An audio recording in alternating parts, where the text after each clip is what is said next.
السلام علیکم انکل، ہم آپ کے دفتر کے پیچھے والی بستی میں رہتے ہیں۔ کچھ دن پہلے آپ ہمارے گھر تشریف لائے، یہ دیکھنے کے لیے کہ ہم غریب ہیں یا نہیں، تاکہ آپ ہماری مدد کر سکیں۔ کچھ دن بعد آپ 5 لوگوں کے ہمراہ ہمارے گھر آئے، ہمیں راشن دیا، امی، میرے اور بھائی کے لیے عید کے جوڑے دیے، تصاویر بنوائی اور چلے گئے۔ انکل، آپ کو معلوم ہے جب میں 4 سال کی تھی تو میرے بابا اللہ کو پیارے ہو گئے۔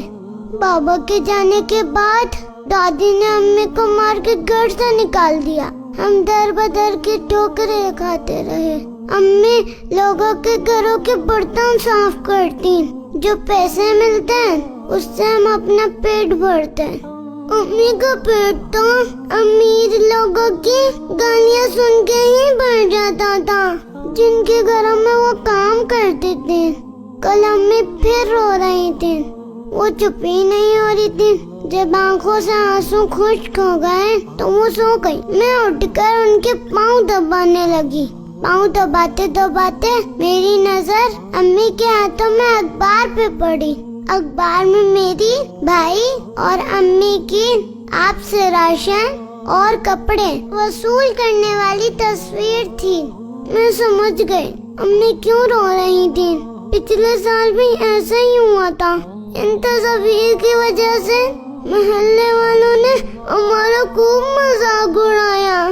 جب ہم کپڑے پہن کر باہر کھیلنے گئے تو ہمیں بھکاری بھکاری کہہ کر تنگ کیا جا رہا تھا۔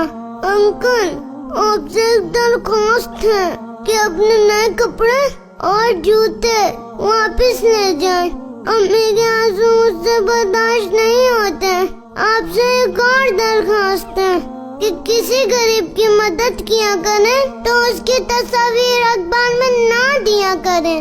اس کے بعد اسے جو تکلیف ہوتی ہے اس کا آپ کو اندازہ نہیں ہے۔ اللہ تعالی ہمیں نیکیاں چھپانے اور غریب کی عزت نفس کا خیال رکھتے ہوئے اس کی مدد کرنے کی توفیق عطا فرمائے، آمین۔